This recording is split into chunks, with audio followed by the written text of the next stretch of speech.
നമസ്കാരം. Daily news ശുഭദിനത്തിലേക്ക് സ്വാഗതം. ദൈവത്തെ കണ്ടെത്താൻ പലരും ദൂരെ യാത്ര തിരിക്കുന്നു. പക്ഷേ അത് പലപ്പോഴും നമ്മുടെ സ്വന്തം പ്രവർത്തികളിൽ തന്നെയുണ്ടെന്ന് മറക്കുന്നു. ശുഭദിനത്തിലേക്ക്. ഡെയിലി ന്യൂസ് ശുഭദിനം നിങ്ങൾക്കായി അവതരിപ്പിക്കുന്നത് അമൃത്വേണി ഹെയർ എലിക്സിയർ. ആ ഭക്തൻ ദേശാടനത്തിനിറങ്ങി.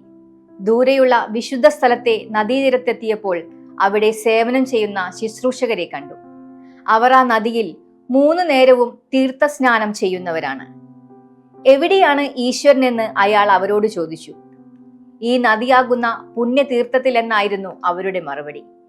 നദിയിലേക്ക് ഇറങ്ങാൻ തുടങ്ങിയ അയാളെ അവർ വിലക്കി. അയാൾ അവർക്ക് കുറച്ചു പൈസ നൽകിയെങ്കിലും കൂടുതൽ വേണമെന്നായി അവർ.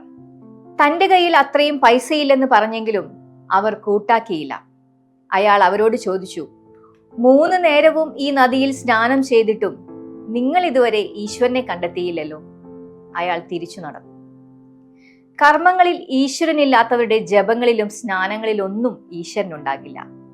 ഈശ്വരാന്വേഷണം എന്നത് ഒരു സമാന്തര പാതയാണെന്നും അതിന് നമ്മുടെ ദൈനംദിന കർമ്മവുമായി യാതൊരു ബന്ധവുമില്ലെന്നും കരുതുമ്പോഴാണ് ദൈവത്തിനെ കണ്ടെത്താൻ പ്രത്യേക പാതകൾ നാം തേടുന്നത്.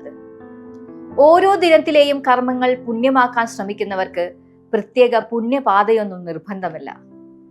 തത്സമയ പ്രവൃത്തികളിലെ വിശുദ്ധിയാണ് അവർക്ക് പ്രധാനം. ജീവിതം തന്നെ നമുക്കൊരു തീർത്ഥാടനമാക്കാം. ശുഭദിനം. ഡെയിലി ന്യൂസ് ശുഭദിനം നിങ്ങൾക്കായി അവതരിപ്പിക്കുന്നത് അമൃത്വേണി ഹെയർ എലിക്സിയർ.